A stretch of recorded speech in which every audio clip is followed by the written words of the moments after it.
Hey, I see you family. This is Kirk Smith down in the Sunshine State of Florida.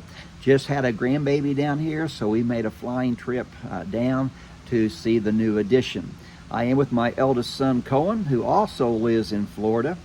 And one of the greatest things about having aging children, especially as a homeschooling parent, we have never experienced the empty nest syndrome, in part because we still got 5 or 6 more at the house. But it's been an absolute joy to start talking with my kids rather than to my kids. And when Cohen calls or we call him, we might talk for an hour. Not just about what's going on with you, it's about life. And it's just a joy. And I thought today while we're down here, I just would ask him, Cohen, looking back on your experience in homeschooling, what are 1 or 2 things that were really beneficial for you personally?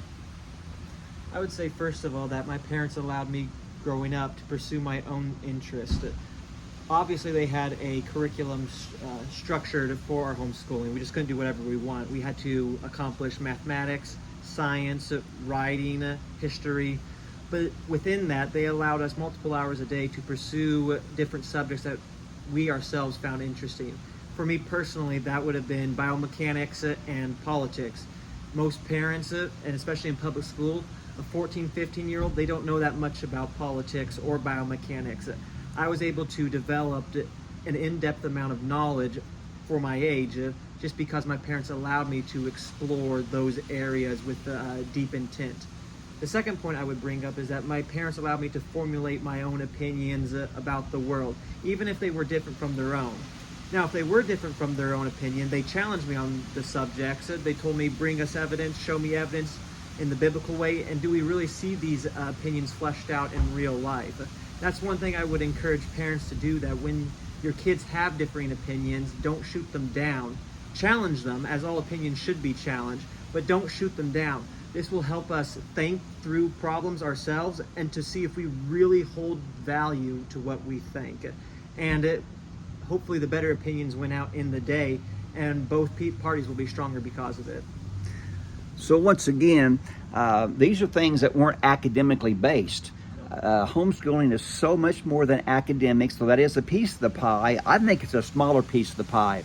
It's more important for our kids to learn how to think and to learn to express themselves individually and to have their individual interests as God has made them fearfully and wonderfully. And so as you homeschool today, realize you are making a difference in your kids' life, even in the mundane, every day where you think everything's the same, you're failing as a parent. God is at work. Now, sometimes when your kids start thinking differently than you do, we cannot be fearful of that. We don't need to be intimidated by that, just to challenge our kids both biblically and logically and experientially with the world. Does this make sense? What is it if it is both Correlate and correspond. Correlation and correspondence? Does it correlate? And does it correspond? And does it correspond with the real world? These are the kind of litmus tests from a logical point of view. And so I hope this is an encouragement to you. Cohen isn't too weird. So hopefully you can see that God is at work in your family's life, whether you realize it or not, whether you think it or not. God's going to do a work of grace in your kids. So this is Kirk Smith and Cohen. Hang loose, guys. Saying have a great day. This is ICHE.